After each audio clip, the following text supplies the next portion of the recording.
दोस्तों, जंतर मंतर पर लगातार छात्र डटे हुए हैं, लगातार नए नए वीडियोस सामने आ रहे हैं, लगातार धर्मेंद्र प्रधान के इस्तीफे की मांग हो रही है, लेकिन सरकार इस पर चुप है। वहीं अब सरकार 2 नहीं बल्कि 3 मोर्चे पर घिर चुकी है। पहला तो छात्र जंतर मंतर पर प्रदर्शन कर रहे हैं, दूसरा किसान फिर से आंदोलन के लिए दिल्ली की तरफ बढ़ रहे हैं, और तीसरा विपक्ष भी अब पूरी तरह से मैदान में उतर चुका है। इस वीडियो को देखिए जरा। राहुल गांधी सीधे पीएम आवास पर पहुंच गए और वहां धरना देने लगे।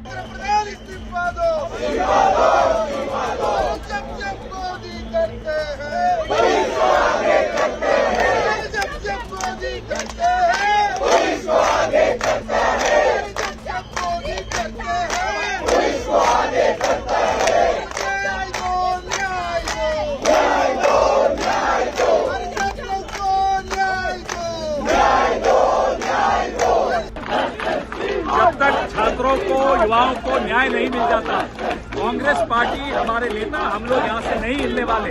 दिन हो या रात, नरेंद्र मोदी को बाहर आना पड़ेगा। पूरी कांग्रेस पार्टी जो जहाँ है यहाँ आए और धरने पर बैठ जाए। नहीं हिलेंगे जब तक न्याय नहीं मिलेगा। We want justice. दोस्तों, इसके साथ ही अब मांग ये भी होती जा रही है कि धर्मेंद्र प्रधान का इस्तीफा तो हो ही, साथ ही गृह मंत्री और पीएम मोदी के इस्तीफे की भी मांग की जा रही है। वहीं दूसरी तरफ दिल्ली के पूर्व सीएम केजरीवाल ने दिल्ली में जारी आंदोलन और इस मामले पर क्या कुछ कहा है, वो सुनिए जरा। कल जिस तरह से मोदी सरकार ने हमारे बच्चों के ऊपर, हमारे युवाओं के ऊपर बर्बरता से हमला किया है, वो बेहद शर्मनाक है। शायद अंग्रेज भी शर्मा जाएंगे। जिस तरह से कल हमारे बच्चों पे लाठीचार्ज किया गया, टीयर गैस के गोले छोड़े गए, फर्जी केस किए गए। मैंने बहुत सारे वीडियो देखे सोशल मीडिया पे, दिल हिला देता है। मैं आप लोगों को कहना चाहता हूं कि अगर आपको किसी भी तरह से लीगल मदद की ज़रूरत है, मैं सोशल मीडिया पे देख रहा हूं कुछ पेरेंट्स अपने बच्चों को ढूंढ रहे हैं। उनको कह रहे हैं कि शायद पुलिस कहीं उठा के ले गई है। कुछ बच्चों पे झूठे केस कर दिए गए हैं। अगर आपको किसी भी लीगल मदद की ज़रूरत है, ये नंबर स्क्रीन पे आ गया है, इस नंबर पे आप हमें मैसेज कर दीजिए। हमने एक पूरी लीगल टीम बनाई है। लीगल टीम आपकी मदद करेगी। ज़रूरत पड़ेगी तो देश के बड़े से बड़े वकील आपकी मदद के लिए हम खड़े करेंगे। अगर आपको किसी मेडिकल की भी ज़रूरत है, किसी भी और तरह की ज़रूरत है, आप हमें इस नंबर पे ज़रूर मैसेज करें। तुरंत आपके पास कॉल बैक आएगा, हम आपके लिए मदद के लिए पहुंचेंगे। अभी मैं थोड़ी देर में आरएमएल हॉस्पिटल जा रहा हूं। वहां पे जो हमारे घायल लोग एडमिटेड हैं, उन सब से बात करूंगा, उनके हालचाल पूछने के लिए।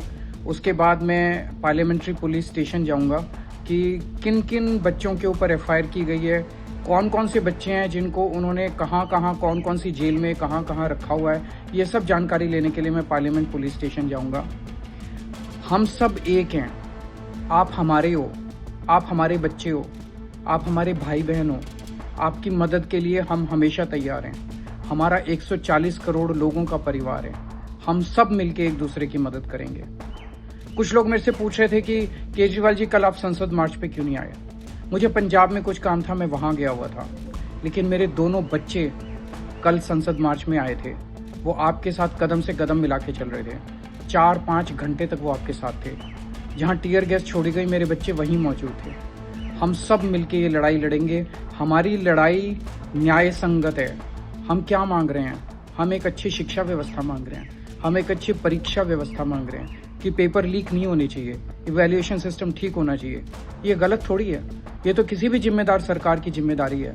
लेकिन सरकार अपनी जिम्मेदारी पूरी ना करके बच्चों पे अगर आंसू गैस के गोले छोड़े, अगर उन पे लाठीचार्ज करे, ये तो सही नहीं है। फिलहाल दोस्तों, छात्रों पर हुई लाठीचार्ज और बर्बरता के विरुद्ध दिल्ली सहित बंगाल से लेकर महाराष्ट्र तक, बिहार से लेकर यूपी तक विरोध प्रदर्शन हो रहे हैं। यानी छात्रों के साथ ही विपक्षी दल भी आज सड़क पर आ गए हैं। अभी तक छात्र बस शिक्षा मंत्री धर्मेंद्र प्रधान का इस्तीफा मांग रहे थे, मगर जिस तरीके से संसद के बाहर हुआ है, जिस तरीके से आंसू के गोले छोड़े गए और जिस तरीके के हालात उत्पन्न हुए हैं, इसमें जो जितने भी छात्र घायल हुए हैं, उसके बाद से अब जो है वो मांग कर रहा है, विपक्ष मांग कर रहा है कि उनके साथ साथ गृह मंत्री का भी इस्तीफा हो। फिलहाल ये मामला काफी ज्यादा अब बढ़ता हुआ नजर आ रहा है दोस्तों, और कई सारे वीडियोस लगातार वायरल हो रहे हैं जिसमें देखा जा रहा है कि छात्र नागपुर से कहां से वहां पे धरना स्थल पे पहुंच रहे हैं और उसके बाद प्रोटेस्ट में हिस्सा ले रहे हैं। और